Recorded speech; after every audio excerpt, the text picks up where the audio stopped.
1260 ngày, sau đêm huyền diệu tại Lusail Iconic Stadium, liệu một ông già ở tuổi 39 có thể một lần nữa chống lại mọi quy luật khắc nghiệt của thời gian?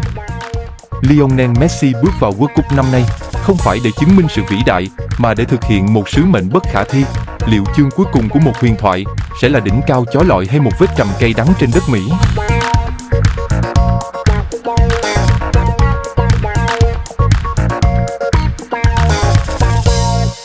Chào mừng quý vị và các bạn đã quay trở lại với góc nhìn chuyên gia trên kênh Ski Football. Video phân tích chiến thuật chuyên sâu ngày hôm nay sẽ mang đến cho quý vị một câu trả lời trọn vẹn nhất. Chúng ta sẽ gạt bỏ những cảm xúc thông thường để cùng nhau mổ xẻ các thông số dữ liệu, bóc trần những điều chỉnh tối mật trên sa bàn chiến thuật. Những tử huyệt và cơ hội của Argentina sẽ được làm rõ ngay sau đây.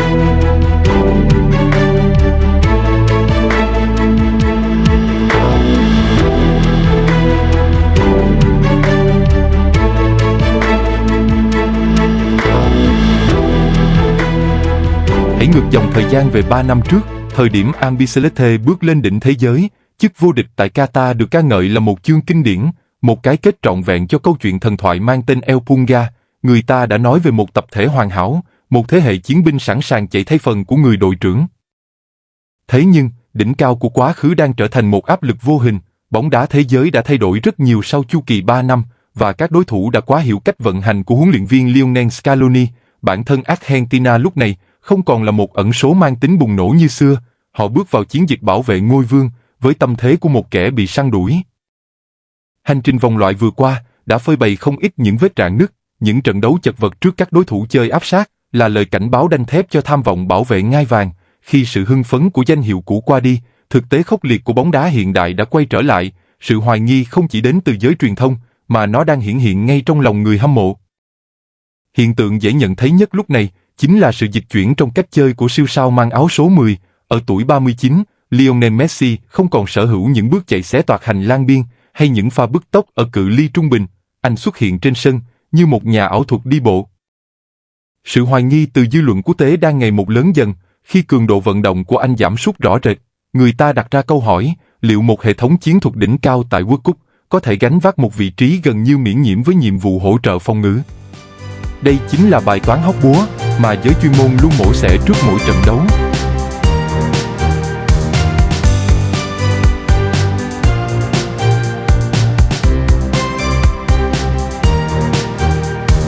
Nhìn vào các biểu đồ nhiệt, chúng ta có thể thấy rõ sự cô lập của anh trong một vài thời điểm. Anh không còn xuất hiện ở các điểm nóng tranh chấp, mà chủ yếu chọn vị trí ở rìa vùng cấm. Lối chơi này vô tình đẩy gánh nặng phòng ngự lên vai các đồng đội, tạo ra một lỗ hổng lớn khi đội nhà mất bóng. Đó là một hiện tượng nguy hiểm, đối đầu trực tiếp với xu thế bóng đá tổng lực ngày nay. Nhưng liệu có phải Lionel Scaloni không nhận ra điều đó? Câu trả lời là hoàn toàn ngược lại, vì chiến lược gia thiên tài này đã âm thầm xây dựng một bản thiết kế mới, một hệ thống tối mật để biến điểm yếu thể chất của Messi thành một cái bẫy chết người. Để hiểu được bản chất, chúng ta buộc phải đào sâu vào các yếu tố chiến thuật cốt lõi. Messi ở tuổi 39 không còn nhanh về đôi chân, nhưng tư duy không gian của anh đã đạt đến mức thượng thừa.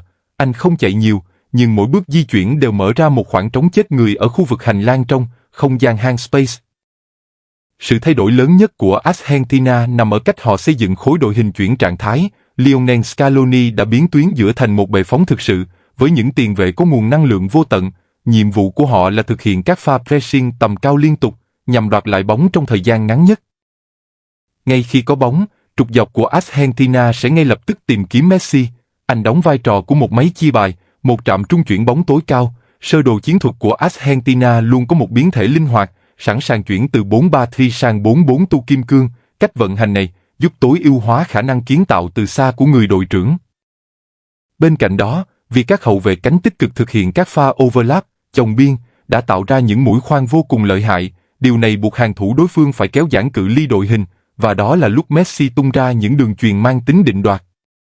Điểm mấu chốt nằm ở việc đồng bộ hóa sơ đồ Red Defense, tức là cấu trúc phòng ngự khi đang kiểm soát bóng. Scaloni yêu cầu hai tiền vệ trung tâm luôn giữ cự ly hẹp, tạo thành một tấm lá chắn đứng trước cặp trung vệ.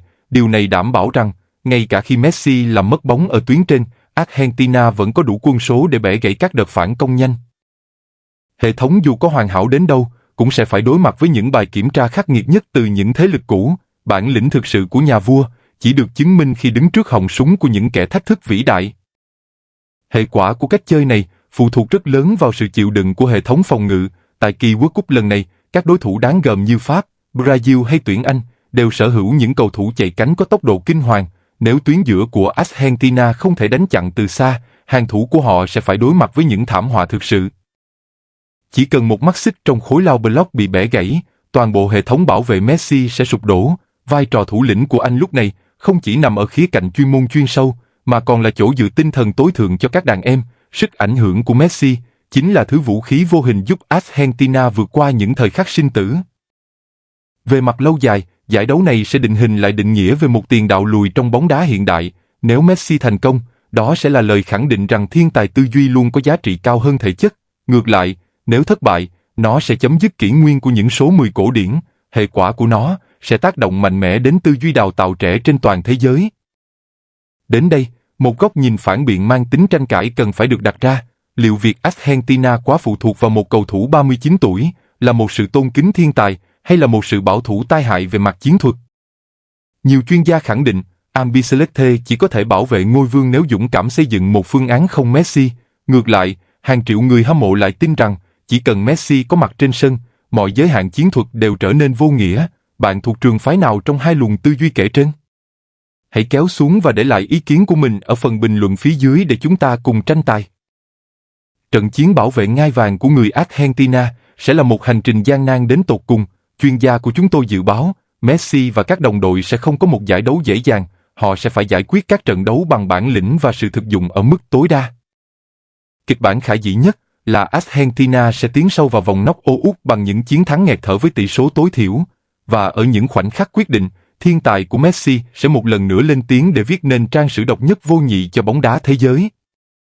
Hãy bấm nút đăng ký kênh Skifootball và nhấn vào biểu tượng chiếc chuông thông báo để không bỏ lỡ các video phân tích chiến thuật chuyên sâu tiếp theo của chúng tôi. Theo bạn, Lionel Messi có thể một lần nữa nâng cao chiếc cúp vàng danh giá trên đất Mỹ hay không? Hãy để lại dự đoán của bạn và cùng chúng tôi chờ đợi câu trả lời từ lịch sử.